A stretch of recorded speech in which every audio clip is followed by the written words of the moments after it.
बिस्मिल्लाहिर्रहमानिर्रहीम। खातिन हज़रात, अख्तर अब्बास का सलाम पहुँचे। हमारी ज़िंदगी की जो सबसे बड़ी ख्वाहिश होती है, आरज़ू होती है, वही दुआ में ढलती है, वही दुआ बनती है। आज अगर अपनी गुफ्तगू का आगाज़ में एक सवाल से करूं कि आप आम तौर पे अपने रब से क्या दुआ मांगते हैं, तो यूँ समझे ये गुफ्तगू करना और अपने दिल की बात आप तक पहुंचाना आसान हो जाए। मुझे बहुत सी ख़वातीन के और मर्दों के जब फ़ोन आते हैं या मुलाकात पे आके बैठते हैं तो एक जुमला अक्सर और बेशतर उनके मुंह से निकलता है, हमारी दुआएं कबूल क्यों नहीं होती, हमारी दुआएं सुनी क्यों नहीं जाती। अच्छा, इसका ताल्लुक़ सच बताऊं आपको, आपके दिल की आरज़ू की मजबूती और क़ुव्वत से है। दुआ की कबूलियत का ताल्लुक़ मुझे लगता है कि आपके दिल की आमादगी और आरज़ू की पुख्तगी के साथ जुड़ा हुआ है। खाना काबा ज़ाहिर है दुनिया की सबसे मोहतरम मुक़द्दस जगह है जहाँ आरज़ुएँ और ख्वाहिशें ज़्यादा सुनी जाती हैं, आरज़ू में ढल जाती हैं। खाना काबा के उस जगह को जहाँ हरम जिसको हम बोलते हैं, चार दोस्त बैठे हुए थे। तारीख़ उन चारों के बारे में बहुत तफसील से बयान करती है। पहले अब्दुल मलिक बिन मरवान थे, दूसरे अब्दुल्ला बिन ज़ुबैर थे, तीसरे मसअब बिन ज़ुबैर थे, चौथे उर्वा बिन ज़ुबैर थे। ये तीन सगे भाई थे और जो चौथे थे अब्दुल मलिक बिन मरवान, आपस में बहुत गहरे दोस्त थे। हरम के सामने बैठ के, अल्लाह के घर के सामने बैठ के एक रोज़ अल्लाह जाने क्या हुआ, किसी एक ने कहा होगा कि अपनी जो आरज़ू है सबसे बड़ी, उसको बयान करते हैं। तो अब्दुल्ला बिन ज़ुबैर ने कहा, मेरी आरज़ू ये है कि जो दोनों हरमैन हैं, किसी रोज़ मैं इन पर कब्ज़ा कर लूँ और मैं यहाँ का खलीफा बन जाऊँ। मसअब बिन ज़ुबैर ने कहा कि मेरी आरज़ू ये है कि दोनों इलाकों पे मेरा गलबा हो और मक्का के दो खूबसूरत ख़वातीन सकीना बिन्नत हुसैन और आयशा बिन्नत तलहा, इनसे मेरी शादी हो जाए, इनसे मेरा निकाह हो जाए। ये मेरी जो बहुत मजबूत और ताकतवर आरज़ू है वो ये है। अब्दुल मलिक बिन मरवान ने कहा कि मेरी आरज़ू ये है कि मैं अमीर माविया का जानशीन बनूँ और पूरी दुनिया पे हुकूमत करूँ। जो चौथे उर्वा बिन ज़ुबैर थे, उन्होंने मुस्कुराते हुए कहा, तुम तीनों को तुम्हारी ख्वाहिशें मुबारक हों। मेरी ख्वाहिश तो छोटी सी है कि अल्लाह मुझे जन्नत में जगह दे और जो इल्म हदीस है इससे मुझे जोड़े रखे और इसका फैज़ मेरी ज़ात से चलता रहे। खातिन हज़रात, वो जगह और वो दुआ चारों की पूरी हुई। अब्दुल मलिक बिन मरवान, अच्छा ये वो अहम आदमी है जिसकी बेटी से शादी हुई हज़रत उमर बिन अब्दुल अज़ीज़ की, और मरवान के बाद हज़रत माविया के बाद ये बहुत मज़बूत और एक ऐसा शानदार ज़माना इसने गुजारा खिलाफत का जो उमवी ख़ानदान से बहुत कम लोगों को नसीब हुआ। ये दूसरे थे अब्दुल्ला बिन ज़ुबैर, उन्हें मक्का की खिलाफत और जो उनकी आरज़ू थी वो पूरी हुई, उनकी शहादत भी वहीं हुई। जो तीसरे थे मसअब बिन ज़ुबैर, उनकी शादियां उन दोनों ख़वातीन से हुई जिसकी उन्होंने आरज़ू की थी।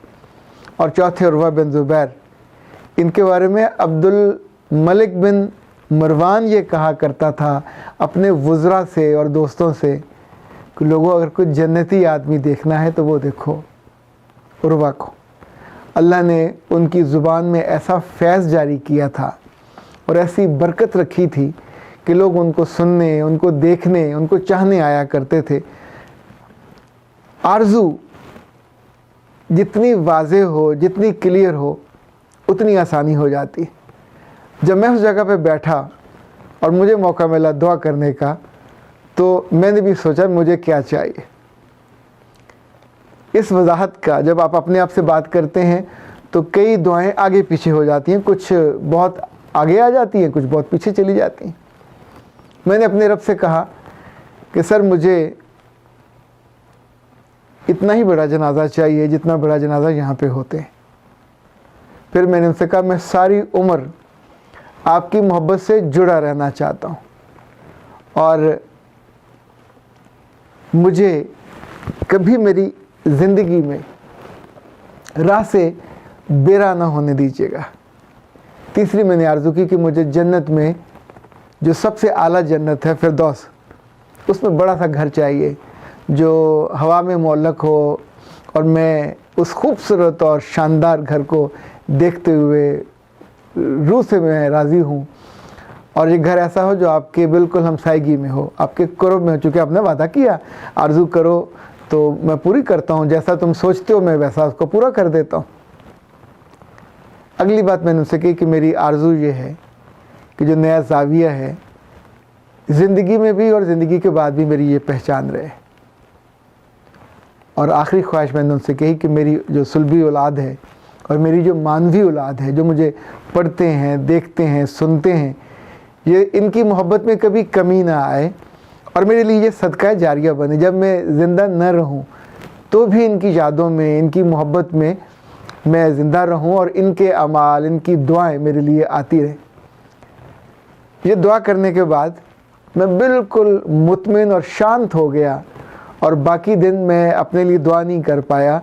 फिर जितने लोगों के मैसेजेस आते रहे, फ़ोन आते रहे, ज़ाहिर हर एक की दिल की आरज़ू होती है। कुछ का तो मैं फ़ोन ऑन करके कहता था कि इस वक्त तुम बराह रास्त हो और मुझे दरमियान में ना लाओ, ख़ुद मांग लो।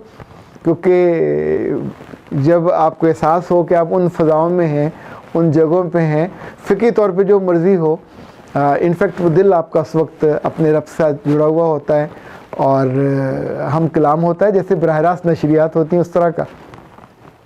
मैं वहाँ से वापसी पे भी और वहाँ रहते हुए भी इस यकीन के साथ था कि जो मांगा है रब की मर्ज़ी के साथ मांगा है और रब इंशाल्लाह उसको ज़रूर अता करेगा। बीच में जब जद्दा जाने का इत्तेफाक हुआ, वहाँ कुछ नए दोस्तों से मुलाकात हुई जिन्होंने खाने का एहतमाम किया था। उसमें से एक दोस्त ने, अच्छा ये एक नहीं है, इन जैसे बहुत से हैं जिन्होंने कहा कि मेरे अंदर ये खूबियाँ हैं, ये सलाहियतें हैं, पर अभी मैं नहीं जान पाया कि मेरी ज़िंदगी का मकसद क्या है, मुझे किस में एक्सेल करना चाहिए।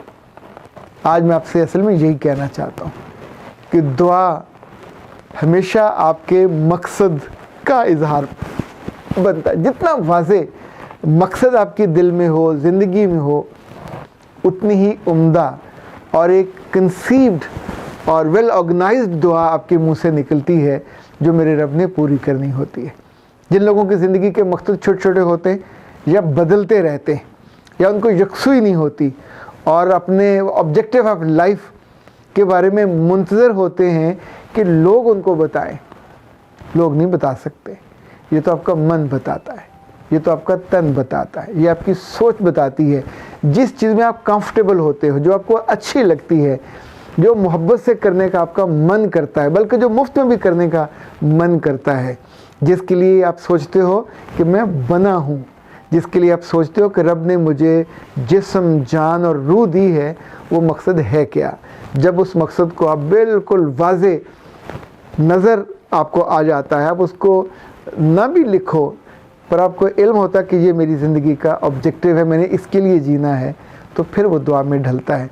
फिर आप किसी दोस्त से भी कहते हैं तो आपके लिए वो भी दुआ करता है। आपको याद होगा हज़रत उमर फ़ारूक एक दफ़ा उम्रे पे जाने लगे थे तो अल्लाह के रसूल ने उनसे कहा कि उमर हमारे लिए भी दुआ कीजिएगा। इनफैक्ट वो घर ऐसा है, वो दर ऐसा है, वो जगह ऐसी है कि वहाँ दुआ वजाहत के साथ होती रहे तो आपके लिए नेमतें मिलना आसान हो जाता है। वैसे तो दिल में दुआ करें, मेरा रब शारक के करीब तब भी सुनता है, जब आप सजदे में होते हैं तब भी सुनता है, जब आप किसी मुश्किल में होते हैं तब भी सुनता है, जब आप सुख में होते हैं तब भी सुनता है, जब दुख में होते हैं तब भी सुनता है।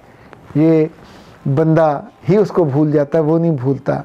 वो हर लम्हे अपने घर से दूर हो या करीब हो, आपके दिल में अगर वो करीब है तो उसको याद रखना और उससे मांगते रहना। यूँ समझें आपकी ज़िंदगी एक महफूज जहाज़ की तरह होगी जो ज़िंदगी के बड़े सारे समुंदर में तैरते तैरते अपनी ही मंजिल पे जाएगा, किसी और दफ़ा नहीं जाएगा। ورنہ اتنا بڑا سمندر ہے، روز منزلیں بدلتی رہیں اور روز مقصد بدلتے رہیں تو جہاز بیچارہ تو ڈاوان ڈول کبھی ادھر جائے گا کبھی ادھر جائے گا۔